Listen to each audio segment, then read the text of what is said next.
trolling Senator Elizabeth Warren as a snake, and in post after post, labeling Mayor Pete Buttigieg a rat. Two victims of this tell CNN they were so afraid of the online attacks they faced, they don't even want us to describe the circumstances for fear it would start up again. They both just questioned the politics of Bernie Sanders in a public setting, and their personal lives were exposed and attacked. Well, just what Nick said, I think that's right. I mean, there is no Democratic establishment anymore. There's not even a Democratic Party anymore. The Democratic Party is a meaningless notion. That the party, like the Republican Party, has been hollowed out and privatized to a large extent. There are Democratic elites, and so when we're talking about the Democratic establishment, we're really talking about a number of a bunch of people that Nick also does well, which really means Democratic donors. This is the most important election in the history of our country. This election is the most important in the modern history of this country. The election in 2020, without hyperbole, is going to be the most important election this country has undergone in over 100 years. Not a joke. This November's elections are more important than any I can remember in my lifetime, and that includes when I was on the ballot. There are just 8 days left in what is the most important election of our lifetime. Where did you guys come to a conclusion about why Clinton had such a hard time just owning that she did something wrong with the email server? You know, I know that Russia and other countries would love us to have a debate. This is exactly what they want. They want us to have a debate about the internal structure of Hillary's campaign, what's true, what's not true. And I'm just not going to play that. I'm sorry. Yes, we came, we saw, he died.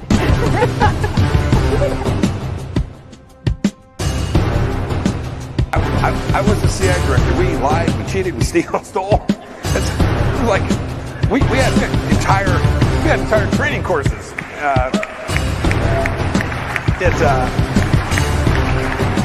It reminds you of the glory of the American experiment.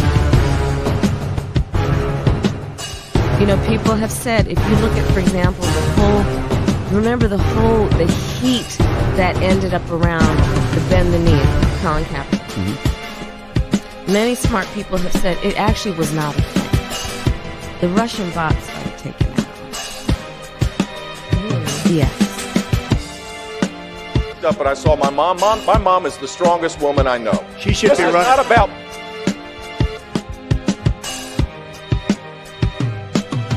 If you're like me, one of the millions suffering from pain caused by migraine, Nurtec ODT may help. It's the only medication that can treat a migraine when it strikes and prevent migraine attacks. Trump and the Republicans lose on Tuesday, and if they lose badly, it's not going to be because of the left, whatever that means. It's not because of the 50 Antifa black mask guys who roam around the United States breaking windows and committing mayhem, most of whom are probably paid police informers. Most of whom are probably paid police informers. Rudy Giuliani, there's only three things he mentioned in a sentence: a noun and a verb and 9/11. I mean, I'm going to try to get through this. Thank you for what you did 3 years ago today.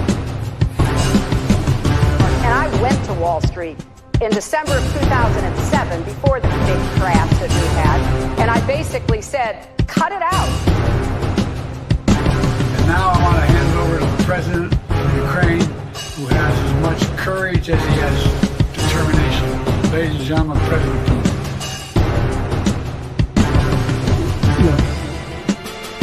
If we finally beat Medicare. Thank you, President Biden. This version of Biden, intellectually, analytically, is the best Biden ever. He is sharp, intensely probing, and detail-oriented and focused.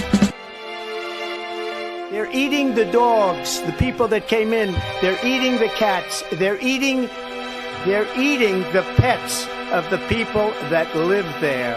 And this is what's happening in our country. I can't do it. We'll do it live. Okay. No. We'll do it live. Fuck it. Do it live. I'll write it and we'll do it live. And thing sucks. In 5, 4, 3. Citizens of the internet, greetings on a lovely Sunday. Thank you all for joining me. I had a little bit of a hiccup as I was getting started today because SoundCloud, StreamYard has this new thing called Scenes, and they don't tell you how to use it. They don't tell you where the tutorial is. They're just like, here's a new thing, fucking deal with it. And I don't know what I did, but I deleted my background and everything looked funky right as I was about to go on. So I had to figure everything out and kind of navigate it. But anyway, I'm sure that they mean well, and it'll probably be a good feature for creators to have and everything, but they need to be a little more explanatory about it. Guys. So anyway, that's why I'm so late coming on today, but there's a lot to talk about. And if you've been paying attention to the news, or, I don't know if you call it the news anymore, but social media, what's going on in political circles, you've probably seen the rallies, the massive rallies that Bernie Sanders is doing. And I did a stream with Willie Bragg earlier this week where we talked about it. But I want to go into the weeds a little bit more on it because Nick Cruz from RBN posted something, and I responded about there should be reporters asking these people what they intend to do with the momentum they're building here, or the what's the point of these rallies? There's not voting happening anytime soon. So my hunch is that it's a money thing. I can't confirm that, but we're going to talk about it. And we're also going to talk about Tulsi Gabbard, my lovely thumbnail here, major disappointment reporting for duty. Same boss, or new boss, same as the old boss. I think we all kind of had the feeling that was coming, but you want to be hopeful. You, as someone who kind of like only says things I believe, I kind of expect people to, do the things they say they believe. But what's wrong with me? I obviously have problems expecting people to kind of live their values and consistently, but politics doesn't really allow many people to do that, it seems like. So but let's get going with the Bernie story here. So your boy Fayez Shakir, who used to be Bernie's campaign manager, I don't know if he's still on the payroll for Bernie in some magnitude. Seems like he probably is. He tweeted out this article. And the article's from The Guardian, and it's an article about the rallies that AOC and Bernie are doing. And there's a couple of key lines in here that really stuck out to me. So let's read some of this and let's talk about it. So the Vermont senator and the New York representative are. Let me read the. I didn't even read the headline. What's wrong with me? I'm not on my game today. So the headline here is Bernie Sanders, Alexandria Ocasio-Cortez, and the courage to brawl for the working class. That's a pretty tough sounding concept there. So to get going here, the Vermont senator and the New York representative are rallying huge crowds with a message to reshape the Democratic Party. Bernie Sanders is not running for president, but he is drawing larger crowds now than he did when he was campaigning for the White House.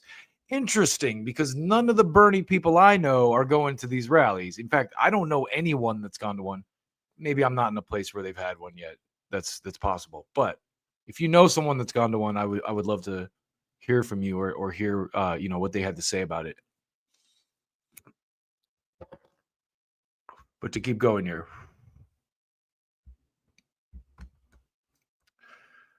The message has hardly changed, nor has the messenger with his shock of white hair and booming delivery. What's different now, the senator says, is that his fears, a government captured by billionaires who exploit working people, have become an undeniable reality, and people are angry.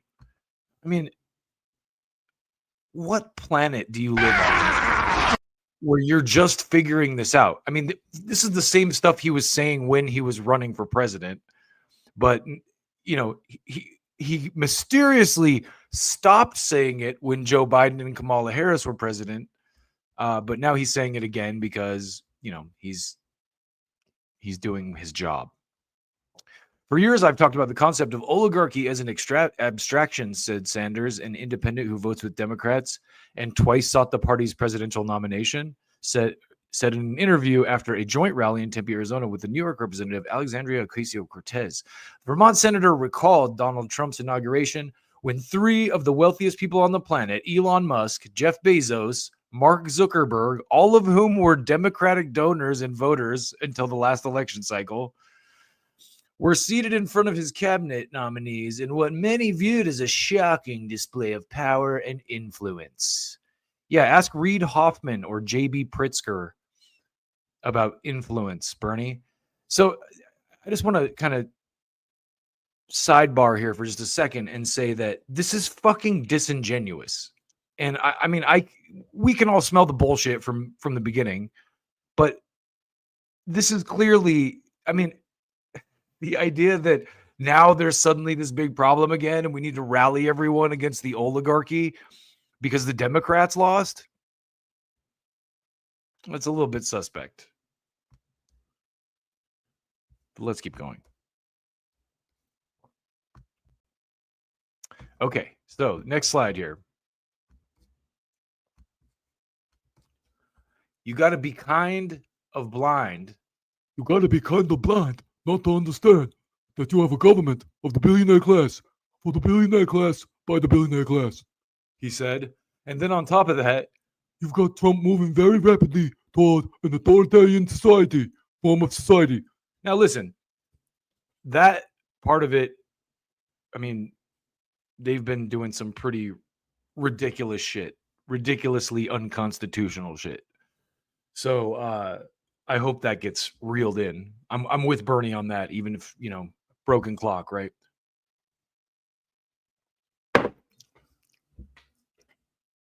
So 2 months after Trump was sworn in for a second term, Democratic activists, an increasingly vocal chorus of voters.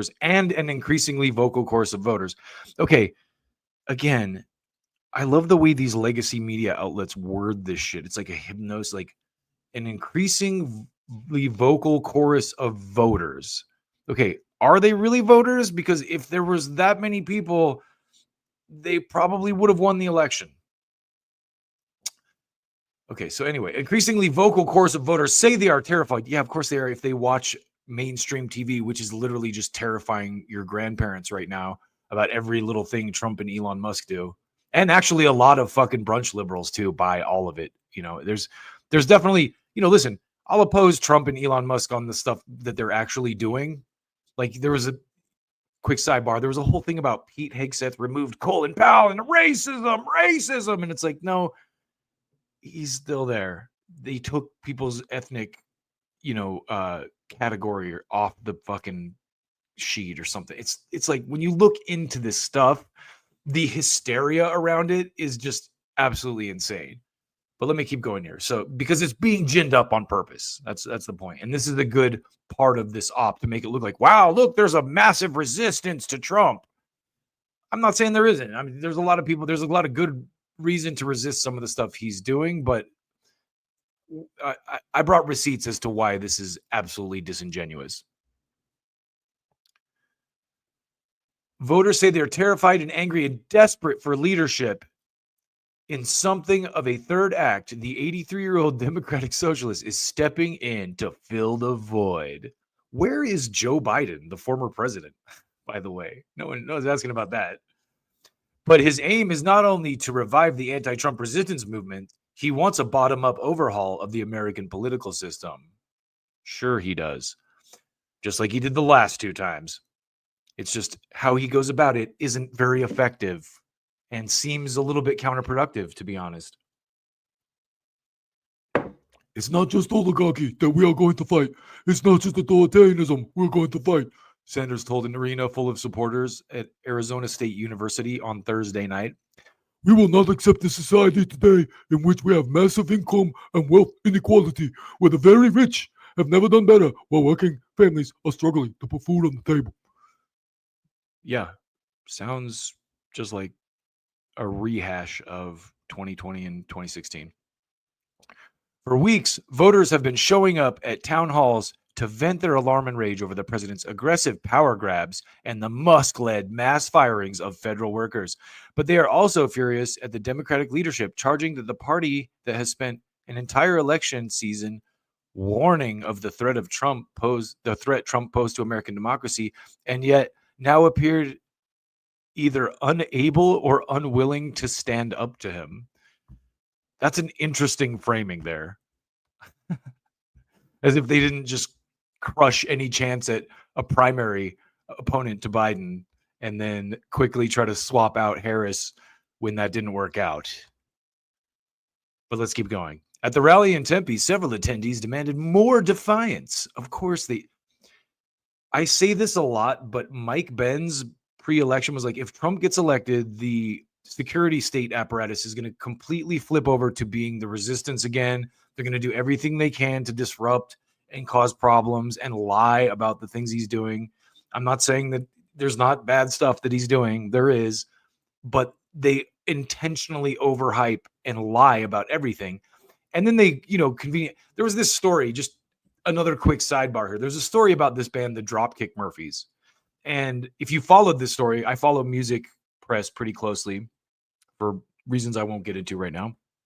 But when the story broke, basically it was, the Dropkick Murphys shout down a MAGA hat wearer in the audience. And it's like some guy in the audience was wearing a MAGA hat. And like they told him to fuck off and fuck Trump or whatever.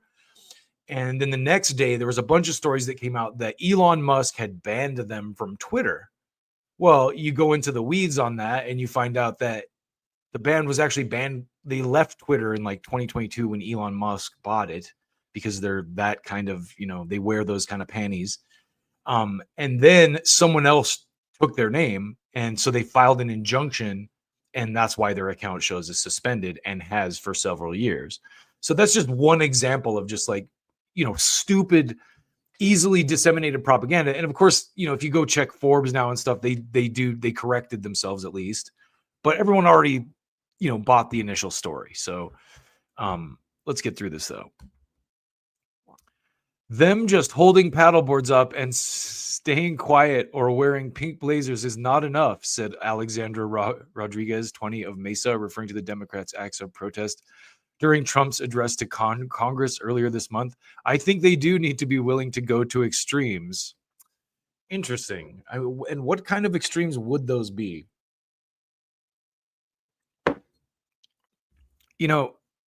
It sucks for Democrats because they spent the whole, last 4 years saying we're better than the Trumpers who tried to overthrow the election with January 6th. All those guys almost took over the government. And if we hadn't put them all in jail, it's like, that's the level of intellect you're dealing with here. So to keep going here, several attendees expressed outrage at the Senate Minority Leader Chuck Schumer, who faced with what he called a Hobson's choice between supporting a Republican-authored funding bill or inciting government shutdown, wrangled a coalition of Democrats to pass the spending measure. The Republicans also did it to great chagrin. Thomas Massie got in a lot of shit for not voting for it. The decision has unleashed a torrent of anger from his party's base, forcing him to postpone a book tour as he defends himself against calls to step down as leader. He's on a book tour. I have to say this.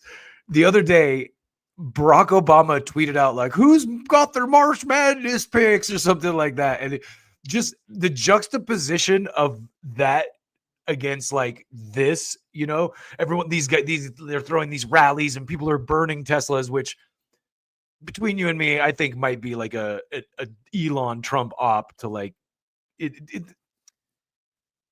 that's stupid. It's like the people who like chop up paintings to protest climate change or whatever. It seems like controlled opposition, like a way to make people who protest this look dumb. To me, that's what it looks like. But I don't have any evidence that that's the case. But it's just funny amidst all this hysteria and this, like, they need to do something extreme. Barack Obama tweets the other day, "Who's up for March Madness? Who's got your March Madness picks?" And it's like, oh my God, you guys could not be any more tone deaf. And you know, Chuck Schumer is another good example. He's out. His book tour is postponed because people are mad at him. Cry me a river. All right. So as he defends himself against calls to step down. On Sanders and Ocasio's Western tour, the New York representative was interrupted by intermittent calls to primary Chuck.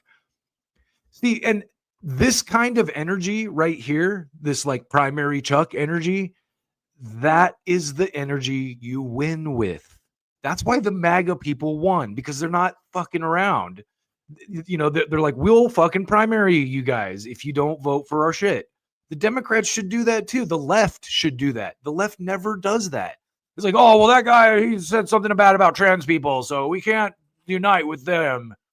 And then they wonder why they have a dwindling coalition, because every time I see people on the left get into some shit, it's always like dunking on each other and trying to find a way to like one up the other guy. It's like a hipster club. And, you know, if you don't, it's the complete, like the goths or the mods on South Park, you know, the anti-conformists, right? So this isn't just about Republicans either. We need a Democratic Party that fights harder for us too, Ocasio-Cortez said in Arizona, drawing some of the loudest, most sustained applause of the event. She urged attendees to help elect candidates with the courage to brawl for the working class. Democrats absolutely need to get stronger, Audrey Castro, 52, said as she waited with her mother and aunt to enter the venue on Thursday night. I want my democracy back. Yeah, then you should vote and rally. This whole like pearl clutching over democracy is so insane. You get your democracy back by winning fucking elections, you moron. Like what are you gonna do? You're gonna protest your way back to democracy? This is the dumbest thing ever. And I'm about to show you why this is happening.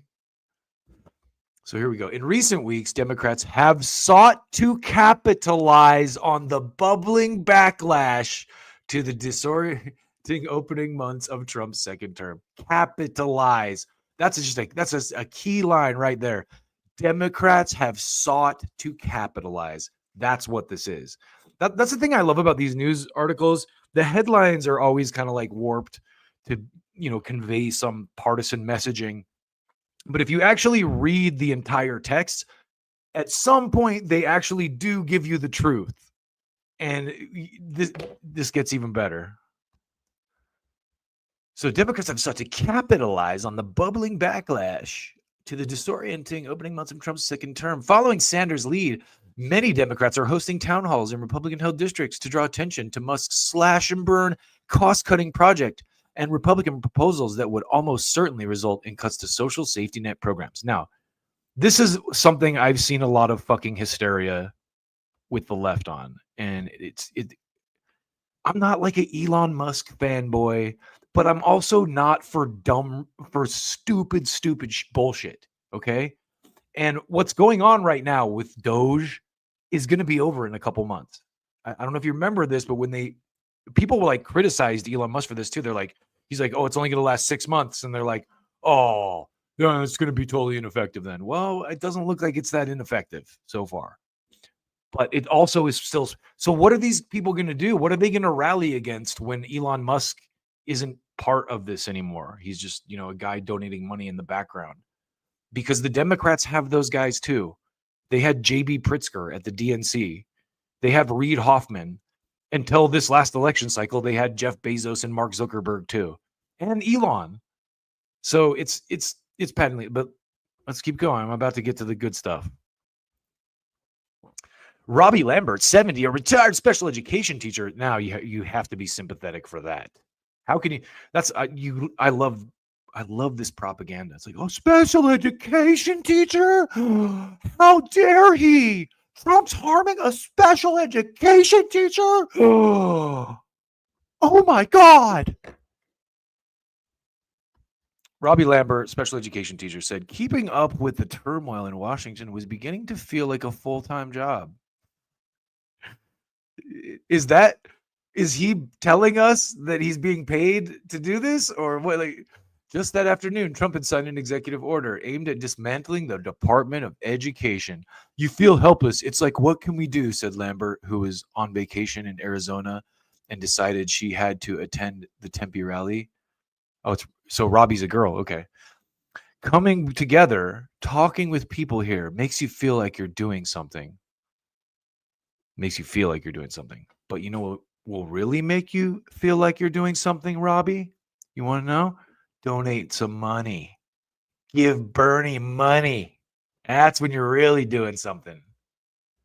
The Arizona representative, Yasmin Ansari, who attended Thursday's rally, said she had been hearing similar calls for action from constituents across her district this week, including an event with LGBTQ business leaders and an at-capacity town hall where several people shared that it was the first political event they had ever attended because they were being paid to show up. People are really fed up, Ansari said in an interview. I could tell, yeah, they're real fed up. So fed up they're about to follow Bernie off a cliff like lemmings again. All right, now there's more to this article after this, but this is where the real meat and potatoes of this article are. You get Fayez Shakir telling you what's going on here. It's beautiful. Are you ready? For now, at least, Sanders and Ocasio-Cortez are the most prominent Democrats offering both a strategy to confront Trump and an alternative vision for the party. In 2024, Democrats lost support among young people and Latino voters, core constituencies, and recent polling found the party's popularity is at an all-time low. Few Democrats disagree that their party needs to course correct. If you were part of the Bernie movement, we've been screaming this for 8 years now, and it took you losing to Trump a second time to start acknowledging this, but it doesn't matter now. It doesn't matter. It's so depressing. It's not depressing. It's sad. I tried so hard and got so far.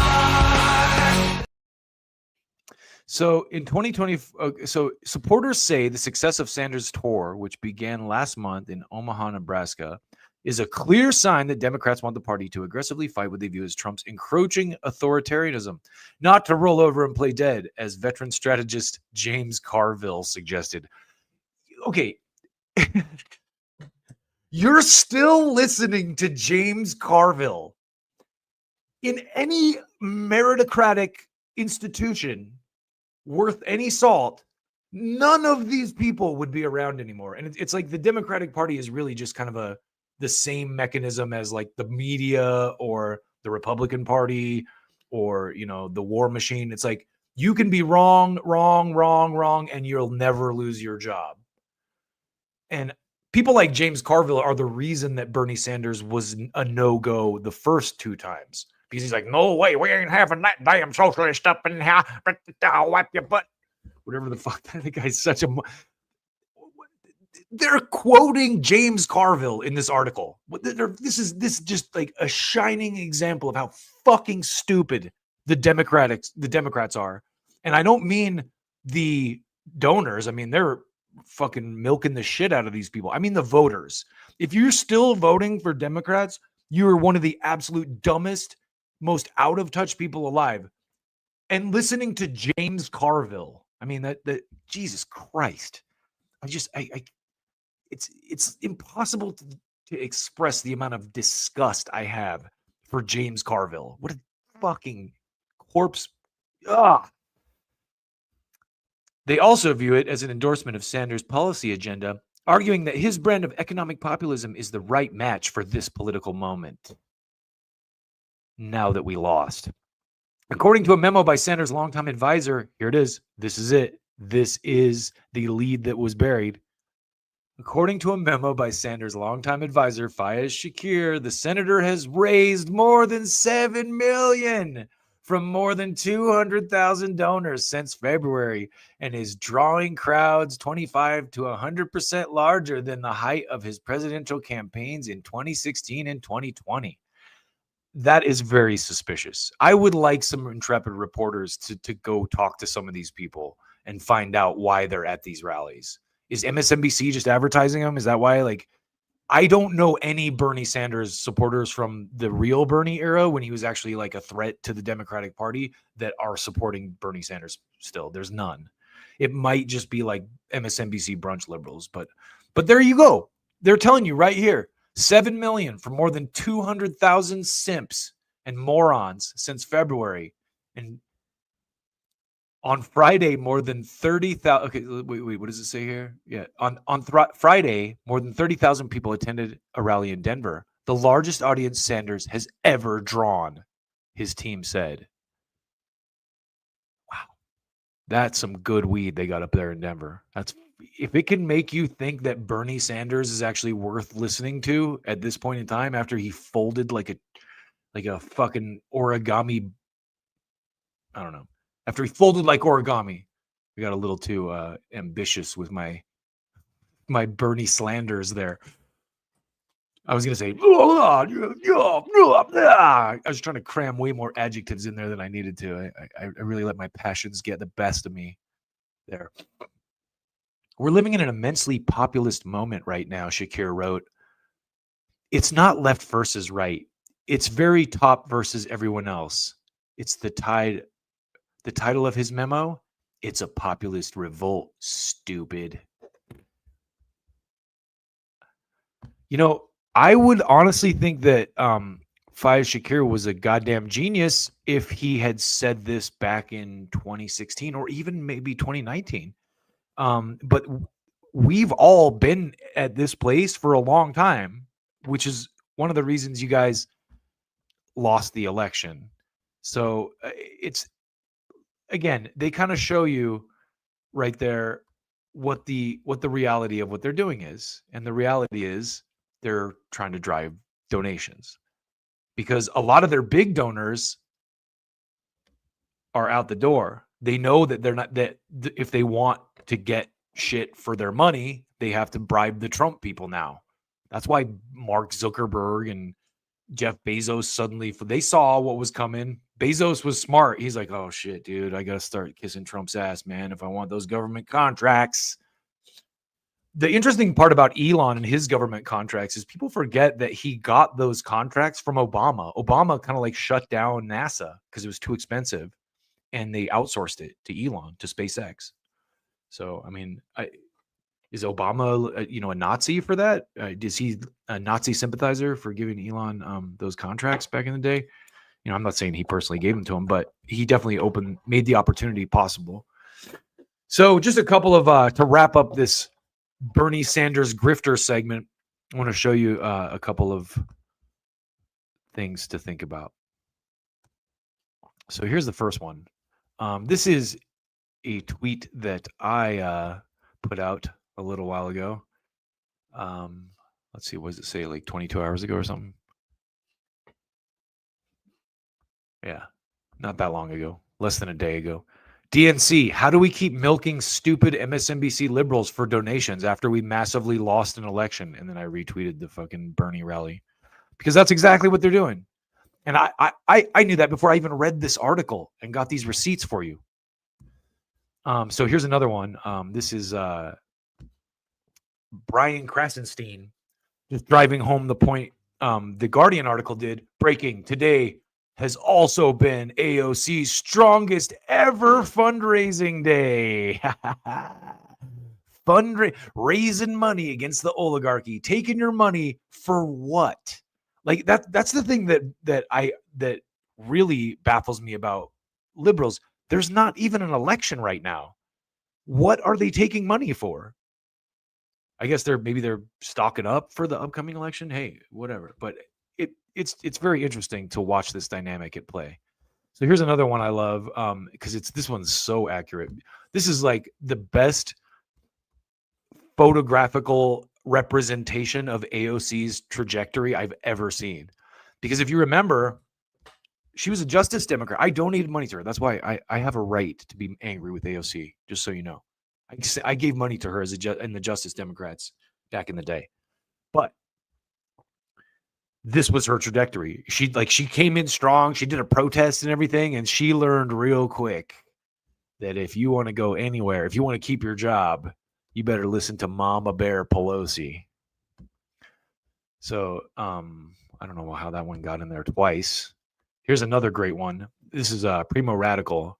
This sums it up so well. I mean, trust me, there really is going to be a revolution this time. Just send your money. Send me your money, children.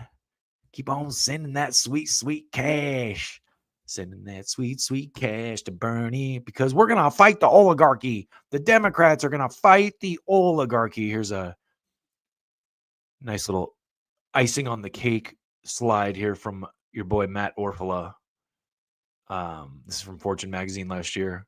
More billionaires are publicly backing Kamala Harris than Donald Trump. So there you go. The oligarchy. It's suddenly a big deal now that the Democrats lost an election. And I'm not saying that you should ignore the oligarchy or anything stupid like that, but this is stuff that we've been screaming about for years now. Get money out of politics. That's how you solve this. So let's move on to the next thing I want to talk about, and that is Steve Bannon. So this is a nice little segue, I think. I think you're going to appreciate this. You remember the title of Fayez Shakir's his memo? Let's go back to it right here.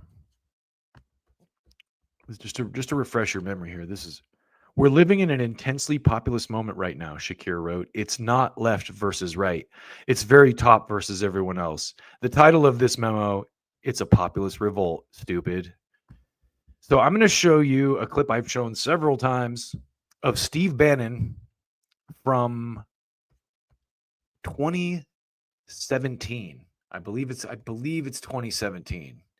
Around that time, when Trump was president the first time. And I'm not going to make you watch the whole thing because it's kind of long. And what I'm basically doing here is outlining the kind of point of the MAGA movement. But I'm just going to play this last little bit of it for you because Steve Bannon basically says what Fayez Shakir just said in his memo yesterday or today. He said this. What now? 7 years ago? Is that how long it was? Yeah, 2017. That was 7 years ago, more than 7 years ago right now. Anyway, listen to it. The party at Davos, the scientific, managerial, engineering, financial, cultural elite that run the world have left a financial wasteland and decoupled from the middle class and the working class throughout the world. That is why Salvini and Orban and Brexit and now Bolsonaro, it shouldn't be lost on you the day Captain Bolsonaro is elected is the day Angela Merkel will leave the stage. Trump's economic nationalism doesn't care about your race, your religion, your ethnicity, your color. Okay. See, these people, this was the era when everyone just reflexively believed everything Trump says or does is racism. I got a whole night to convert you. I saw the 28%. It doesn't. Doesn't matter your gender, doesn't matter your sexual preference. It matters.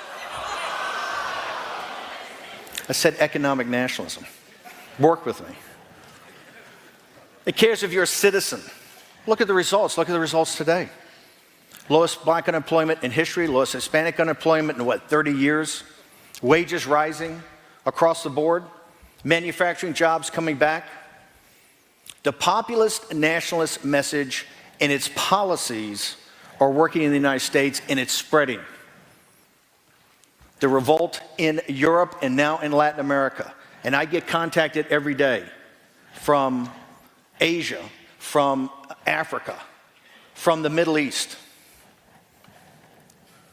We're at the beginning of a new political revolution, and that is populism. The only question before us, is it going to be a populist nationalism that believes in capitalism and deconstructing the administrative state and giving the little guy a piece of the action and break up this crony capitalism of big corporations and big government? Or is it going to be a Jeremy Corbyn and Bernie Sanders type of populist socialism?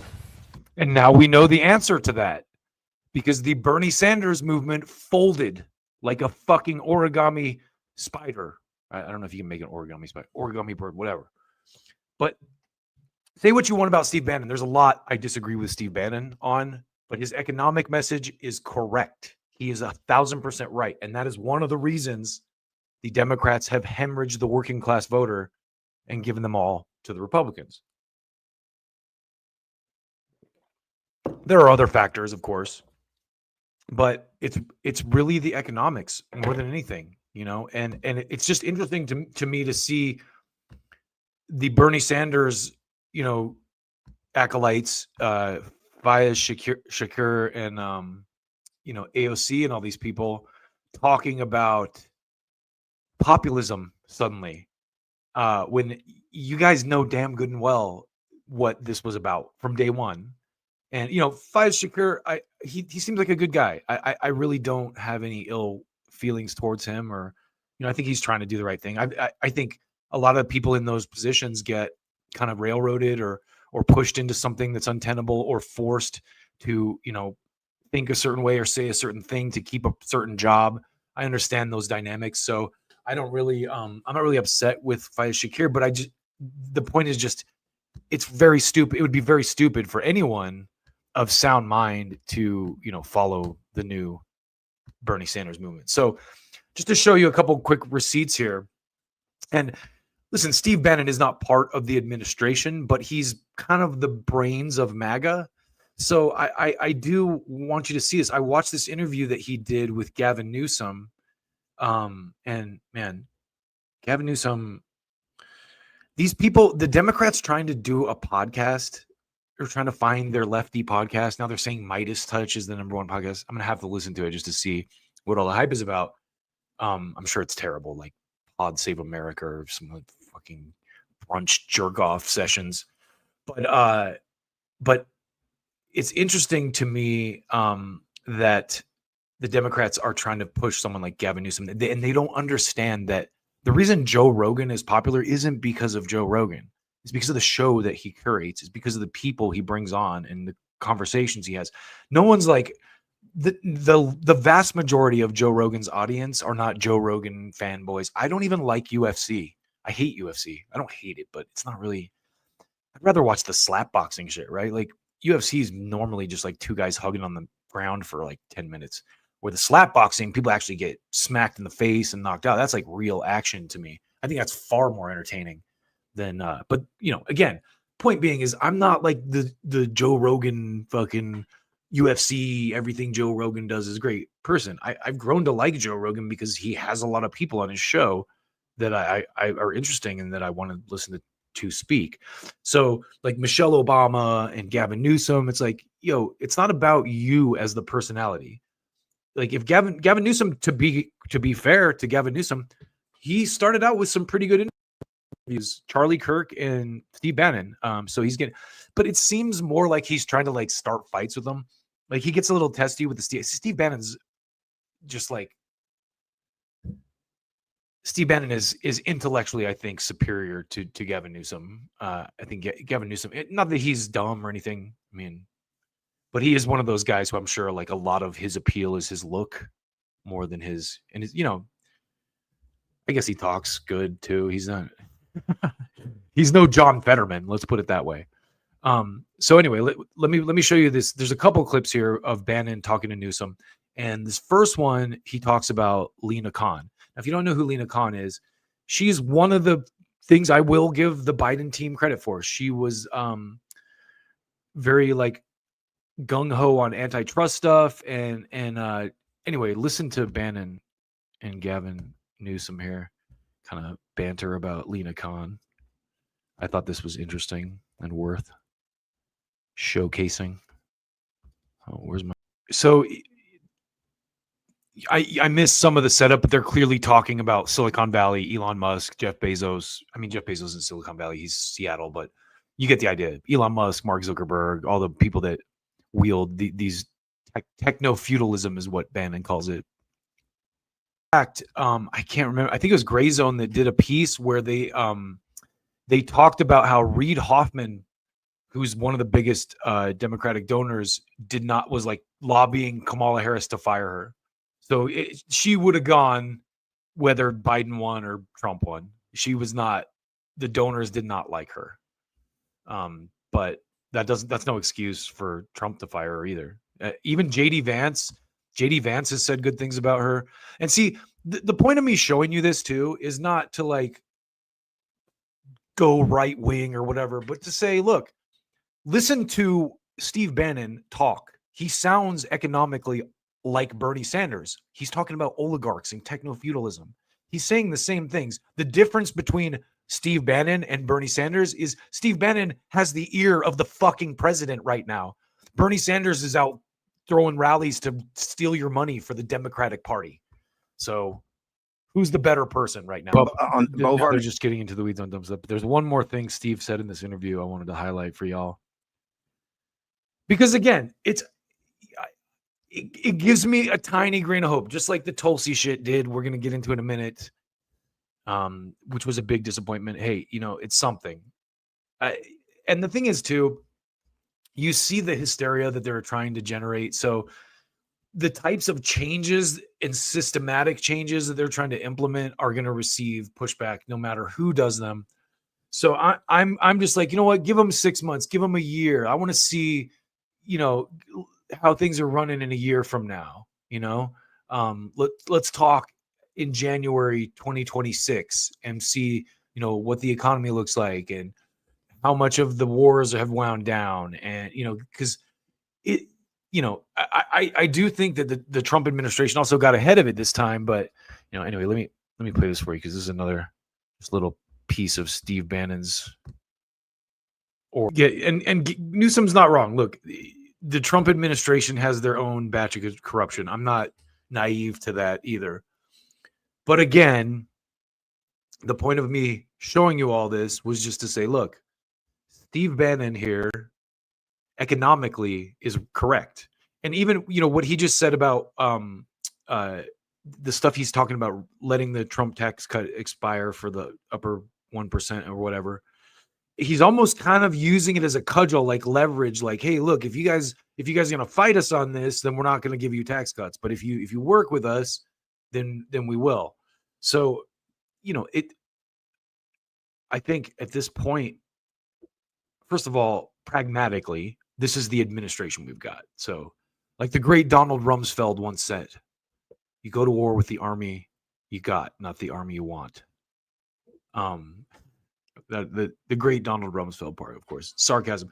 But I think if you really care about oligarchy and changing things, the way to do it right now is not to go to Bernie Sanders rally and donate to the Democrats. The way to do it is to lobby people like, I don't know, Donald Trump or Steve Bannon or, his finance people, whoever he's got.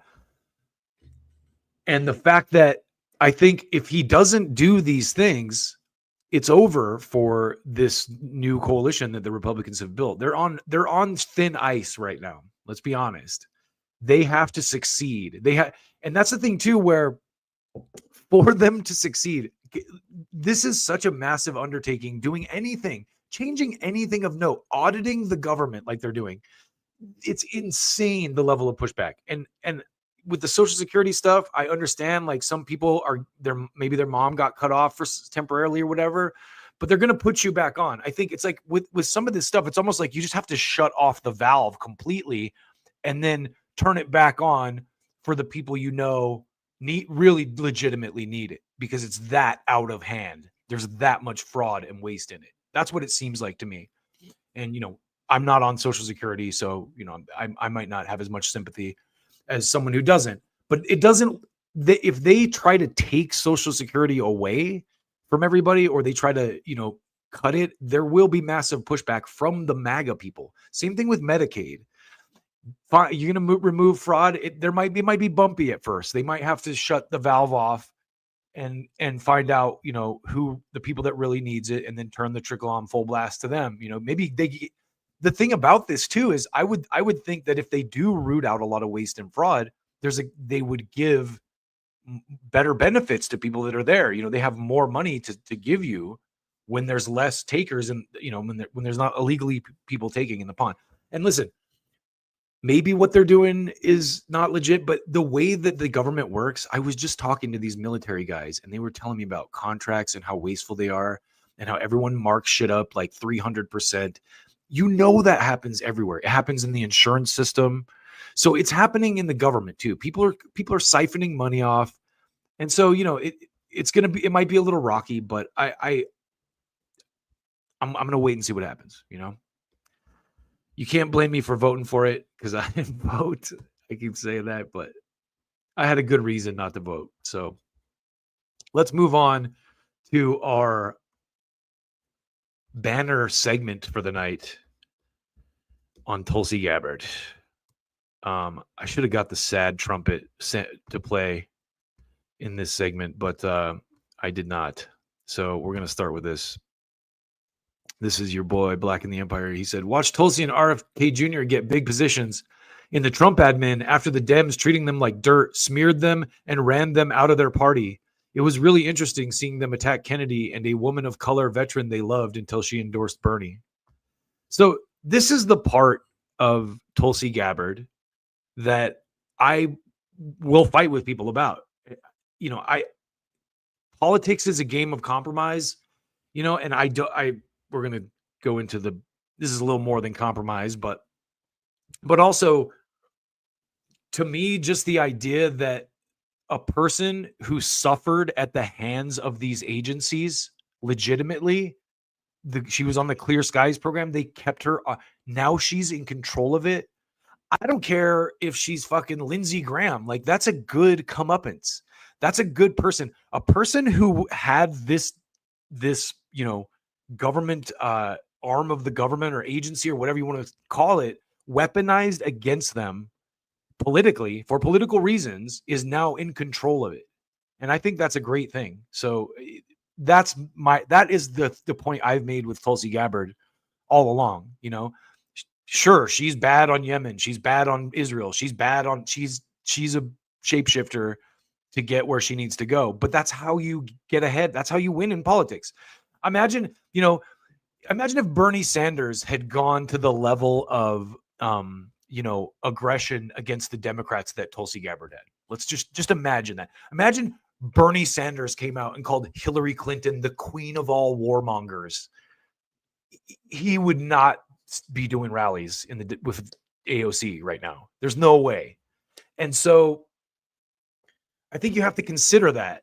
And you have to respect the fact that someone like Tulsi, call her an opportunist, call her a shapeshifter. She turned the tables on the fucking corrupt ass people that were fucking her over. And so that's been my number one thing. Plus, she's historically been, on the side of Assange, on the side of Snowden. Sure, she's an Islamophobe. I don't even know if I'd call her an Islamophobe. I would call her kind of a war hawk again, because that's like the okay war. But let's keep going here. We got some more good stuff for you.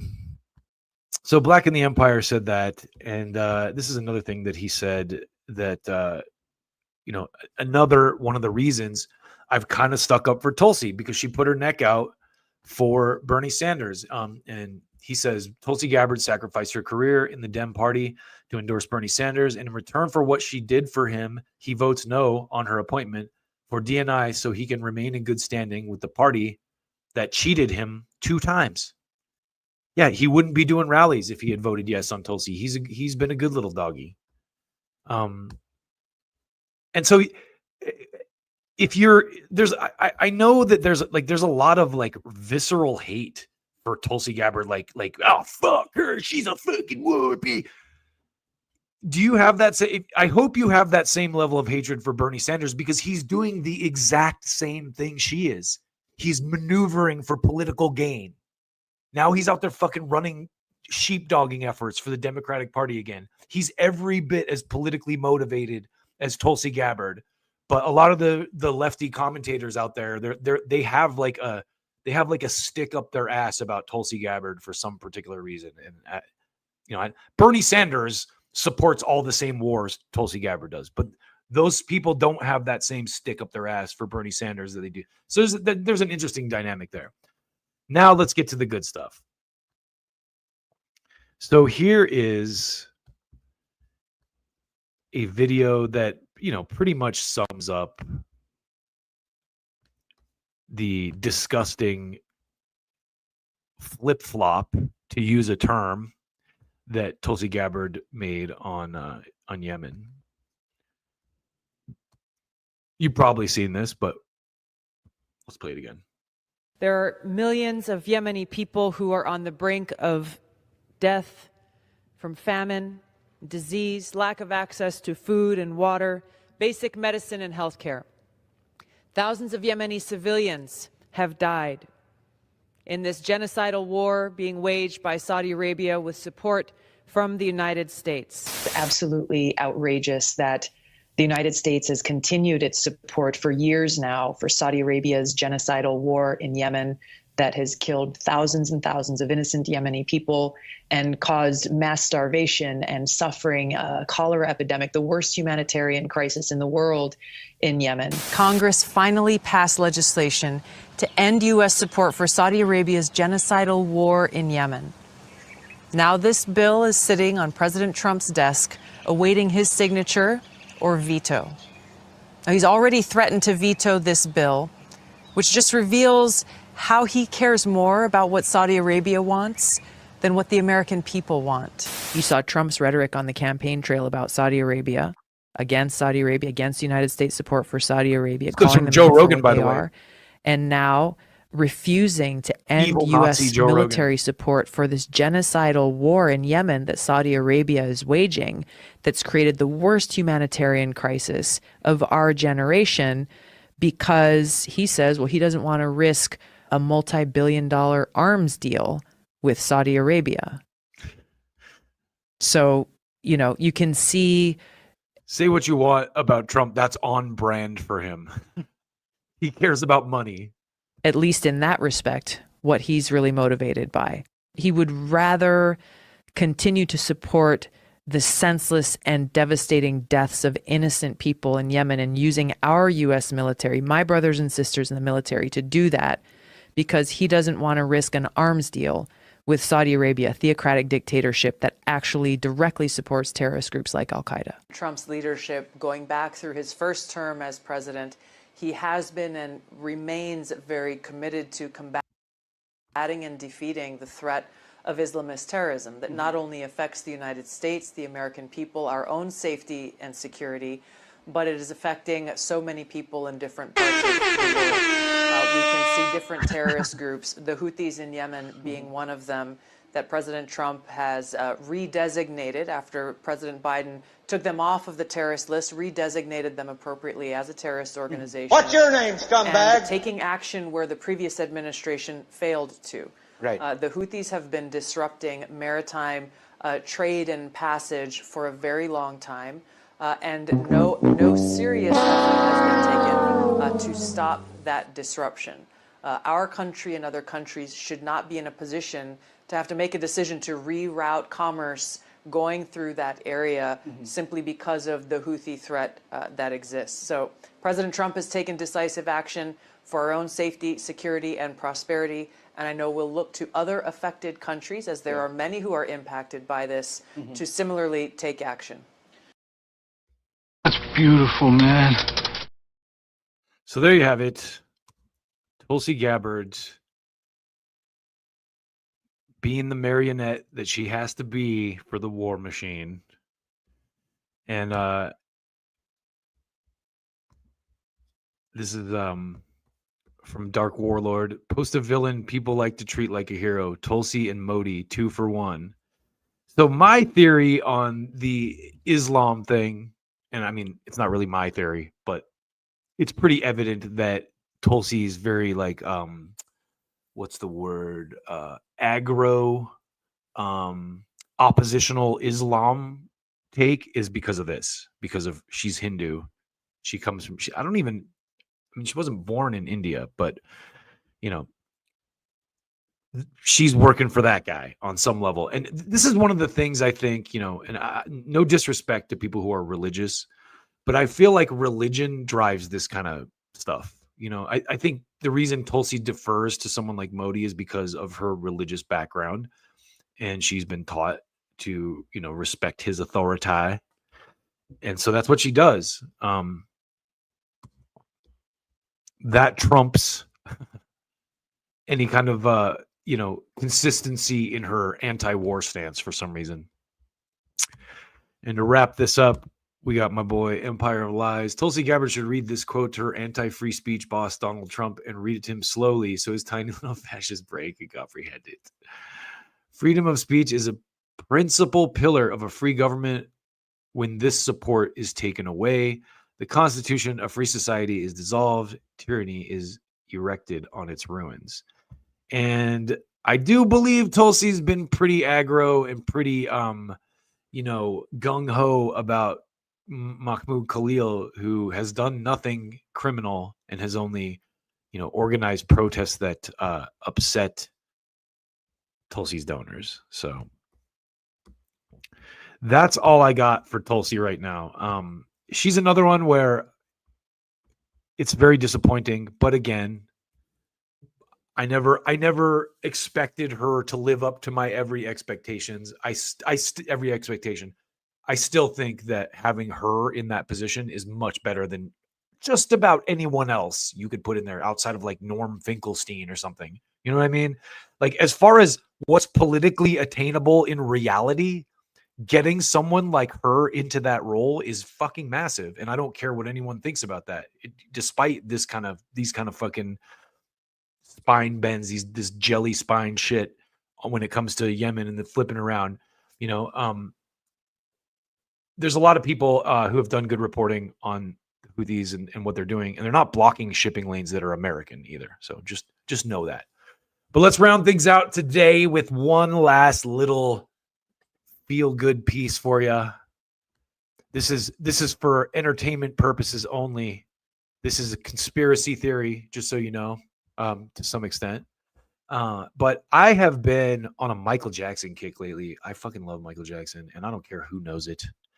And one of the songs I've been cranking actually, because, you know, when I was a kid, it was Bad and Thriller were kind of like the and then of course Off the Wall. I went back to that later, but I never really listened to like his stuff after that, like History, and they put out like a posthumous one called Invincible that actually has a couple good songs on it, but overall it's a lot of schlock. But it got me thinking, you know, and I've talked about this before, I never bought the accusations against Michael Jackson, mainly because I heard George Lopez on Stern talking about the family who was accusing him at the time. And then, you know, that Finding Neverland documentary that came out, the dudes who made that were literally suing the Michael Jackson estate. And they're the guys who, when they were kids, testified in court that Jackson didn't sexually abuse them or touch them.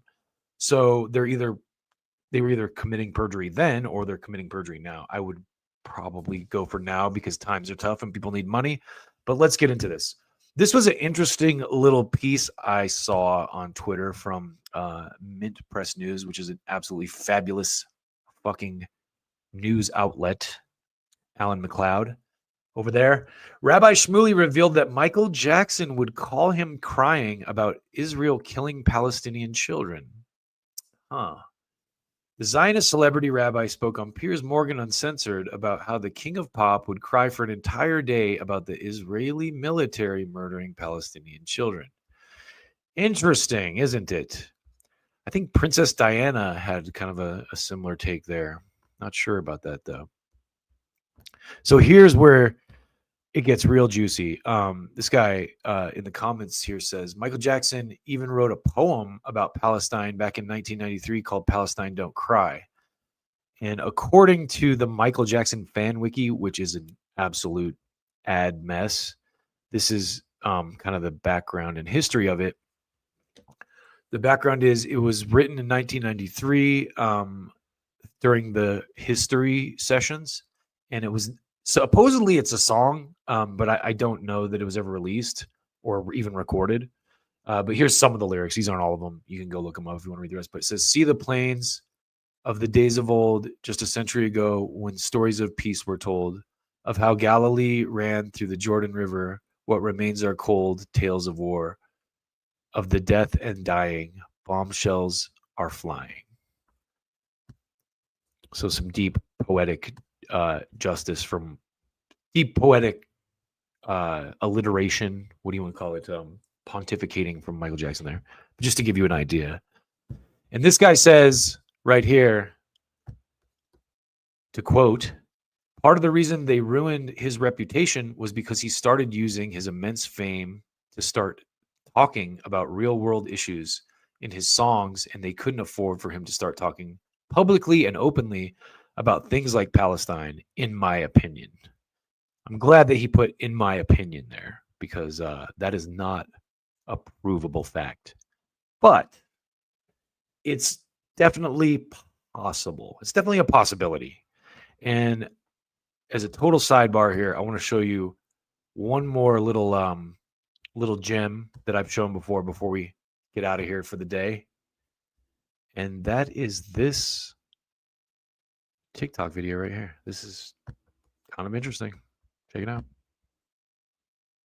By countless people, Donald Trump stood up and said this. I'm going to stick up for him because nobody else is, but I don't believe it. Trump angrily criticized the mother who accused Michael of child molestation. And she goes after him viciously and violently, and I saw a story and I read another story about some of the things she's done, and I don't believe it. While many were waiting for the superstar to be imprisoned, Trump firmly believed that the truth would prevail. I had no idea he'd be that strong defensive of him. And good for Donald, you know. It's tough. It's tough to win, but I have a feeling he's going to win, Larry. Many people avoided talking about the wrongful case from years before, but Trump unexpectedly brought it up again. The kids were very young. Michael would come, play with the kids. He just loved children. He was not a child molester, and I am certain of that. He'd play with my son Eric and my son Donald, and he'd just play with them forever.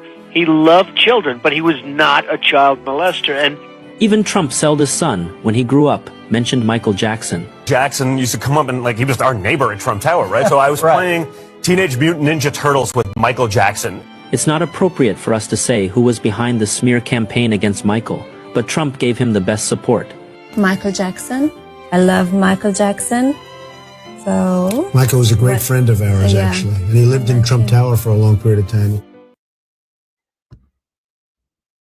So there you go. Something to think about with Michael Jackson. So before we log off for the day, I get a lot of spam comments, and I know what this is because people have gotten my streams taken down. So it's the probably like NAFO bros, or there's a couple people in my comments sometimes like, oh, is this guy a Fed or whatever, but there's definitely some shit going on. I get some spam. Yeah. It's the sushi gang lady again. Oh, Bryson's here. Okay, let's see what Bryson has to say. Yeah, see, Bryson, Tulsi, right? Yeah. I mean, if you talk to her, man, just talk some sense into her, my man. What else you got? Views can be accessed on the web. Okay. She's just going to ignore that fact. It doesn't make sense.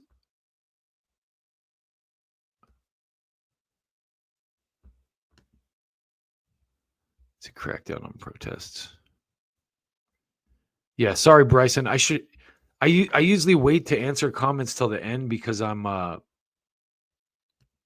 I get sidetracked if I don't. I'm a one man band here, so I'm missing some of the context. But I'll respond if you want to provide further context in the comments and everything, man. Appreciate you guys for jumping on today. I know I've been saying I keep, it's tough out there. The economy's tough. I keep saying I'm going to be on more often, but I don't get paid for this, so I have to take precautions to make sure the bills are paid and I'm getting the hours in. But you're going to see me more. I promised that at the end of last year. Whether you like it or not, you're going to see me more. I'm going to be on here a lot more. And with that, I would like to close out today for y'all with one of my classics here. And the classic is going to be today. Let's see what we got here.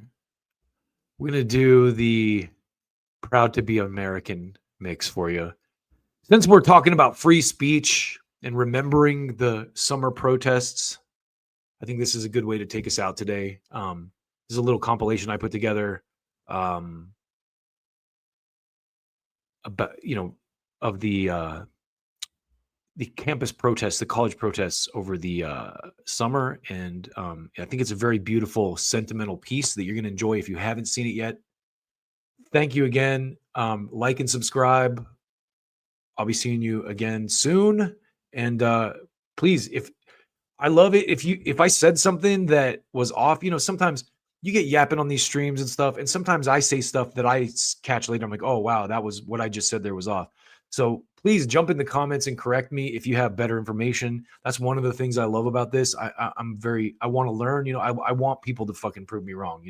I think I'm pretty good though. I do a pretty good job vetting my shit. I'm pretty cynical, but no one's perfect. So help me be better. And thank you again for tuning in. Enjoy. Proud to be an American.